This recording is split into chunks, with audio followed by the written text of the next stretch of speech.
I'm so tired of talking to people and hearing their stories about what they're going to do, what they plan to do.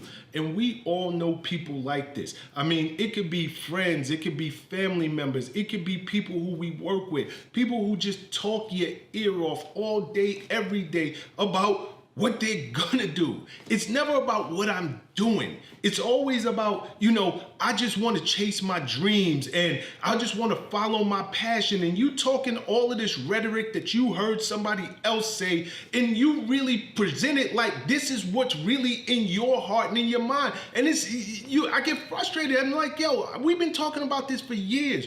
When exactly is the conversation gonna change from what you plan to do to what you are doing?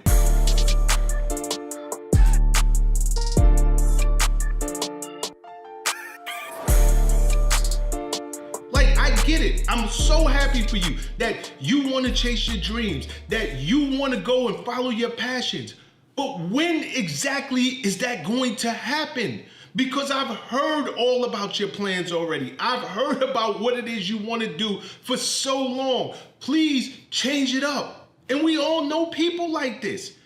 People, we get in our own way sometimes and we don't really think about what it takes. We look at people and there's so many people who are, millionaires and multimillionaires, and they tell this hard knock life story about how they were able to pull themselves from poverty and now they're doing really big thing and they're rolling in the dough and all that's great. And, for people who's sitting on the other side, we get to look and be like, you know what? If he did it, if she did it, so can I. And guess what? You're absolutely right.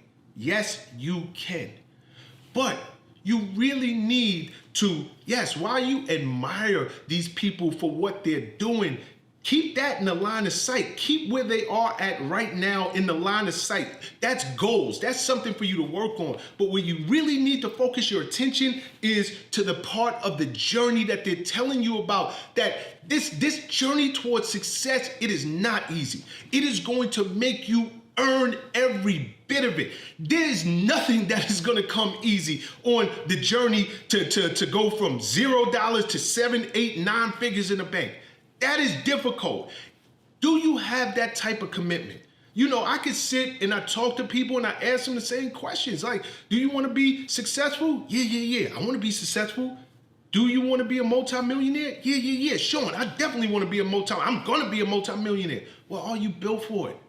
Like, are you built for the letdowns? Are you built for the type of commitment and dedication to whatever it is that you're doing? Are you built for, people telling you no and no and no over and over and over again? Are you built for the fact? Because, most people think this is going to come easy and it's going to come quick, and it doesn't. So when year 1 goes by, you get a little frustrated, but you still up for the fight. Year 2, year 3, year 4, year 5. After a while, you're doing this.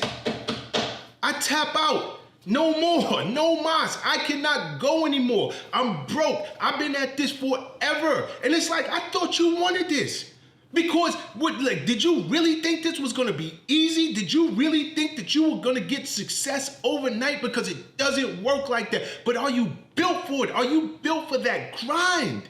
Are you built for the setbacks and the disappointment that comes with this? And really, you're taking small steps. It's not these big leaps. You're taking these small steps. Are you built for those little achievements?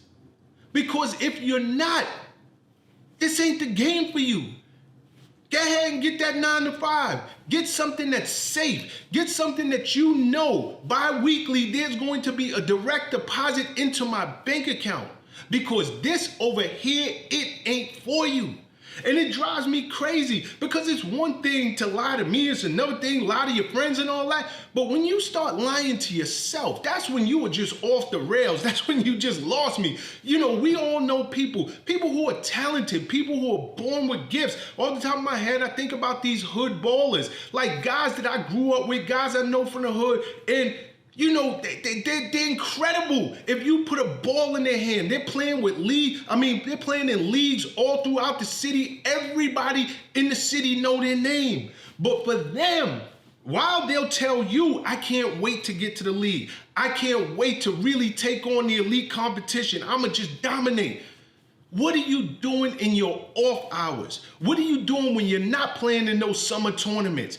Because you're just happy with hood love. You're happy with the fact that you can get all these hood girls. You're happy with the fact that you can get free sneakers for all of the tournaments that you play in. But in reality, during the off hours, nothing in your life is showing me that you are built for like true success, because you're smoking, you're drinking, you laid back, you're not in the gym, you're not running and doing everything that it takes to become an elite athlete yourself. Does that prove, does that say, does anything about that behavior tell you that you are ready to play in a league with the most elite athletes on planet Earth? But you'll tell all of us, including yourself, that you are going to be more than a local baller.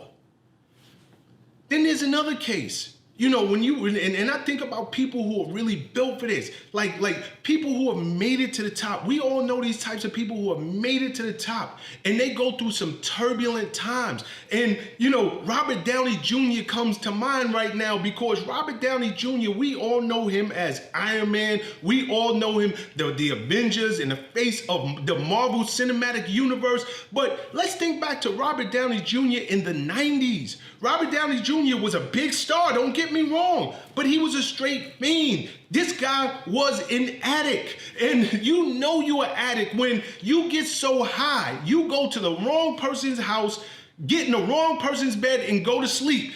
You like Robert Downey Jr. was so high, this guy getting, cops knock on the door, wake him up like, oh damn, this is Robert Downey Jr. The homeowners called because they thought somebody was trespassing in their house, a home break-in. Now, you know, how embarrassing was that for him? But let's look at this. Robert Downey Jr. was a liability to Hollywood. So the fact that he went through that turbulent time, in jail, out of jail, on probation, off probation, but now you got to do your day job, and nobody in Hollywood wants to mess with you because they can't take a chance on you no more. You have proven yourself to have a real problem. Can I invest money in this guy now? Is he going to show up to work? Is he a has-been? So Robert Downey Jr. had to beg, borrow, steal, really get the agents and the management and the check writers and the people who approve scripts to say, you know what, I'm going to take a chance on you, but he did it. That proves he is built for this. He wanted it. It wasn't just talk. Yes, he went through some turbulent times, but he was willing to fight and claw and really do whatever it took to get back on top. That's when you know you won it. But there's another case scenario that I think of. It's one thing, you know, and God willing, you all make it to the top. You all become mega rich. But I've seen it a million times where people make it to the top, and all of that fire and all of that ambition that they once had, now they're just fat and lazy. They don't want to go to work no more. They don't want to do nothing. It's like, you know what? They made it to the mountaintop, and it just got tired.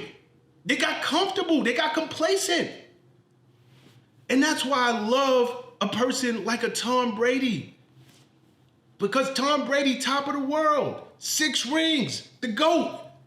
And says, you know what? 6 rings, it's not enough for me. I gotta truly prove that I am the greatest that ever did. I know people are looking at me like, yo, he's over 40. I know people are looking at me like, you know, there are younger, more athletic quarterbacks that are now in the league and they're making more money than you make, that you're currently making. There are people looking at you like you're over the hill. Just take your money, take your rings and run. But he has something to prove. He is built for this. He's like, I don't care what y'all say. I'm doing this for me. I got in this league to prove that I am the best that ever did it. Sign me up for another year, and I promise you, Patriots, I'm going to bring you another ring. That's when you know you're built for it. Do you have that kind of tenacity? Do you have that kind of ambition, that kind of drive, that if you were sitting on all the money in the world, you had a model chick on your arm, like you can't go nowhere on planet Earth that people don't know your name.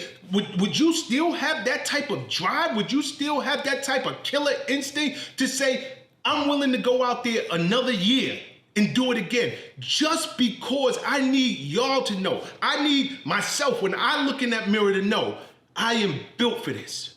Because if you have that attitude, if you have that kind of desire and commitment to your craft, congratulations. One day you will be successful. Peace and love. Make every move a power move, and I'll catch you all on the next video. What's up, guys? Thanks for sticking with me to the end of the video. Truly appreciate you. If you like anything you heard here today, go ahead and hit that subscribe button. And if you know anybody that can benefit from this message, feel free to share. Peace and love.